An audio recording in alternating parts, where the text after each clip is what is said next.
Vamos então à leitura bíblica em classe, que está em Mateus capítulo 4, do versículo 1 ao versículo 11, que diz assim: Então foi conduzido Jesus pelo Espírito ao deserto para ser tentado pelo diabo. E tendo jejuado 40 dias e 40 noites, depois teve fome.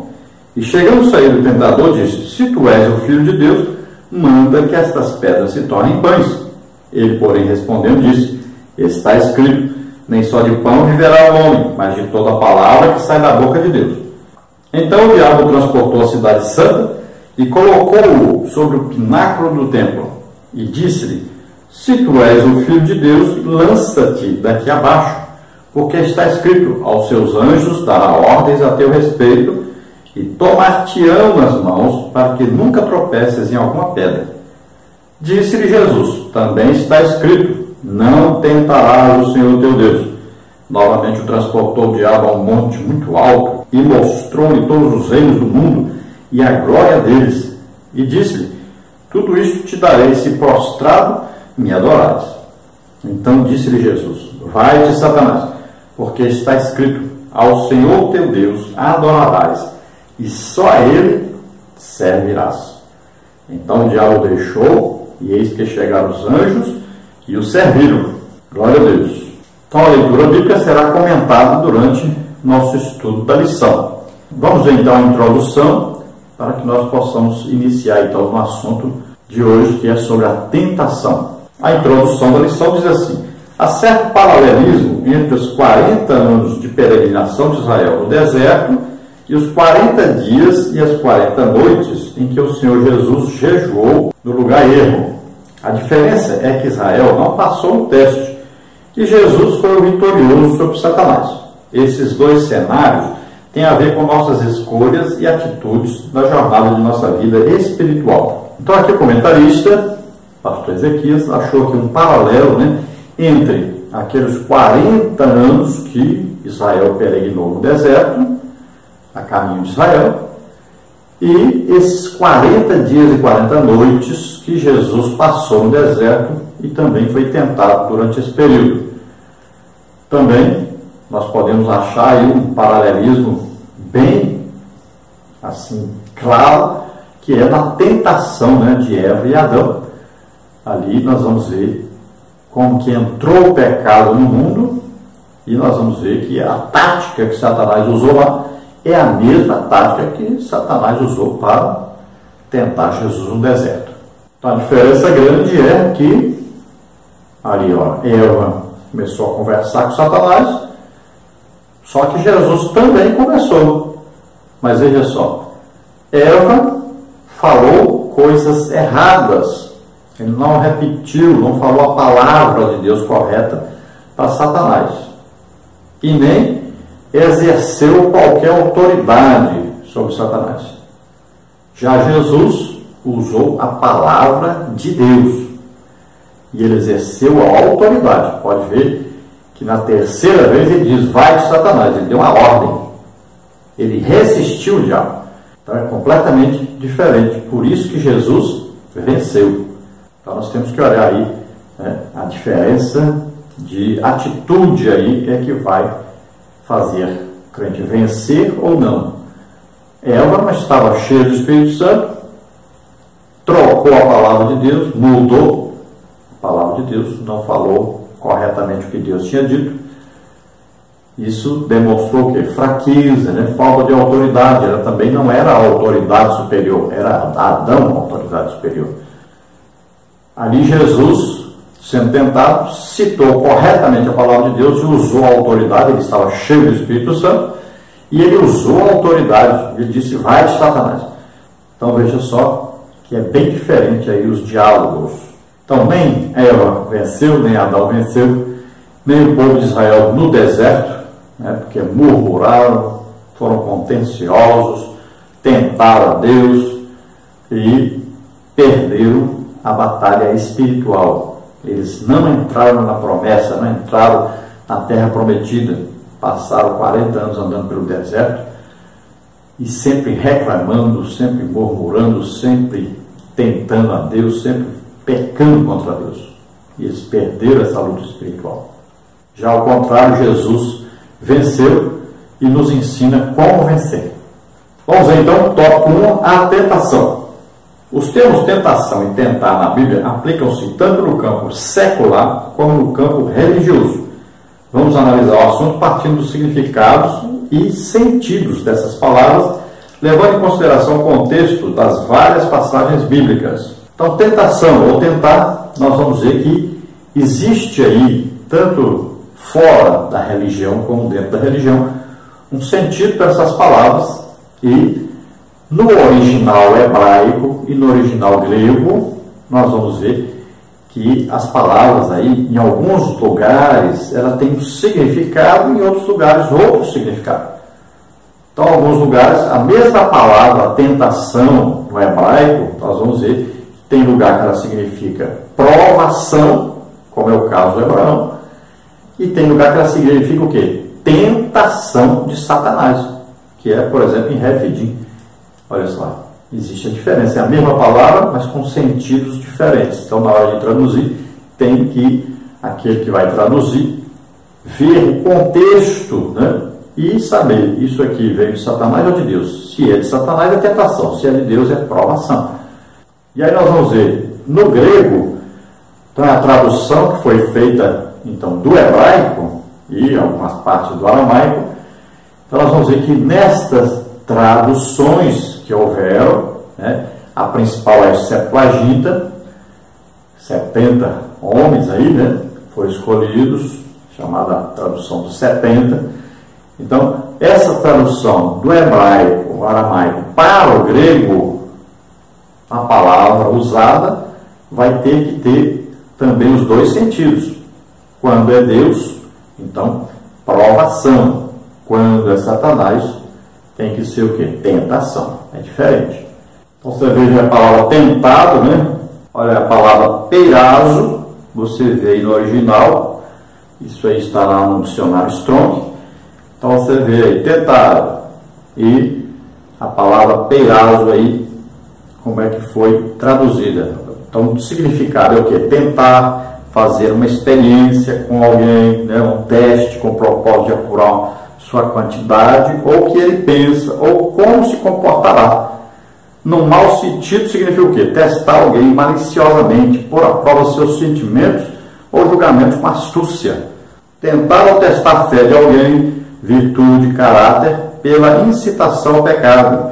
Instigar ao pecado, tentar, das tentações do diabo, né? Então, no Antigo Testamento, nós podemos ver no sentido de Deus infligir males sobre alguém a fim de provar seu caráter e a firmeza de sua fé, como o caso de Jó. Os homens tentam a Deus quando mostram desconfiança, como se quisessem testar se ele realmente é confiável. Pela conduta ímpia ou má, testar a justiça, a paciência de Deus, desafiá-lo, como se tivesse que dar prova de sua perfeição. Então, olha, viu aí quantos significados? A mesma palavra. Então, são vários significados.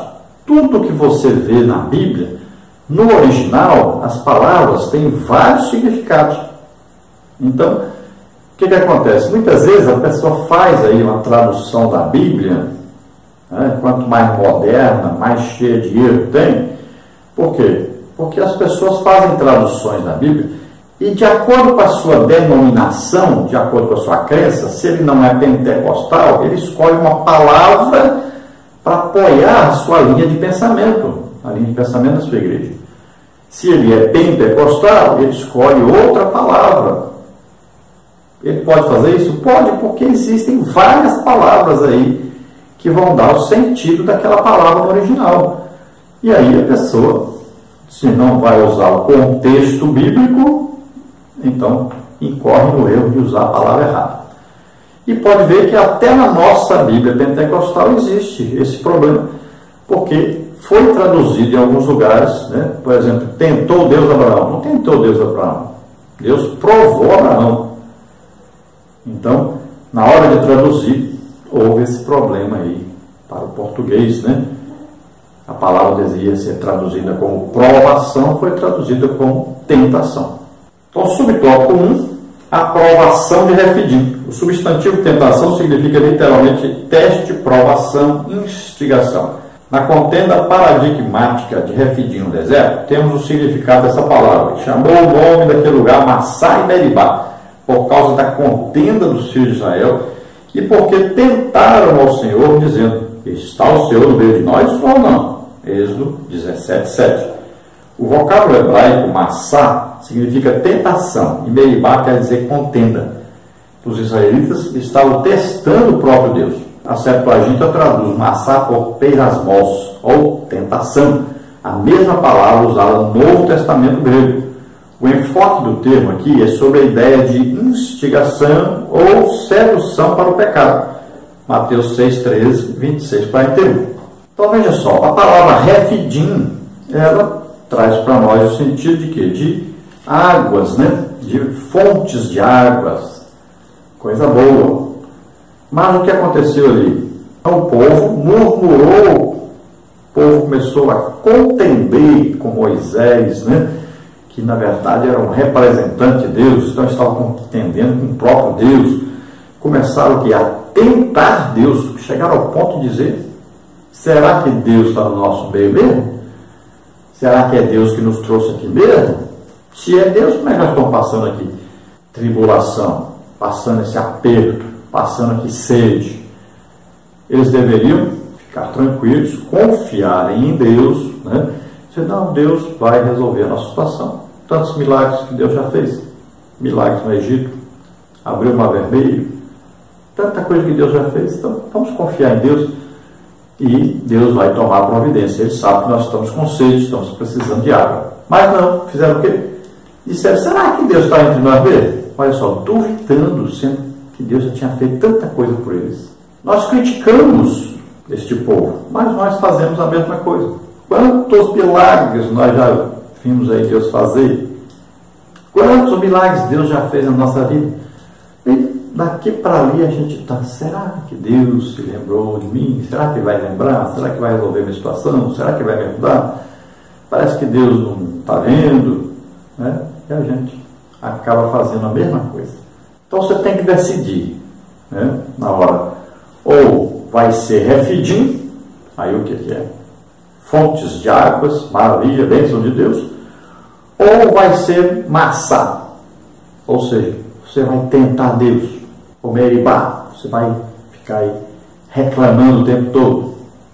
Então, temos que decidir. Na hora, nós somos testados aí por Deus, né? Em aprovação de Deus, nós vamos escolher. Então, vamos ficar tranquilos e vamos escolher Refidim. Vamos saber que a bênção de Deus está vindo, vamos confiar nisso e acreditar nisso. Subtópico 2, a experiência de Massá e Meribá. Ninguém deve testar Javé, o Deus de Israel, pois o nosso dever é obedecê-lo. Deuteronômio 6,16. O que aconteceu nessa contenda teve a reprovação divina, de modo que serviu como um paradigma daquilo que não se deve fazer. Salmos 95, 8 e 9, né, fala sobre isso. Testar Deus é questionar sua fidelidade no pacto e duvidar de sua autoridade. Entendemos que tentar o Criador reflete a nossa descrença nele, e a Bíblia é contra essa prática. Isaías 7,12, Atos 15:10. Então veja que lá nos Salmos, né, 95, lá diz o quê?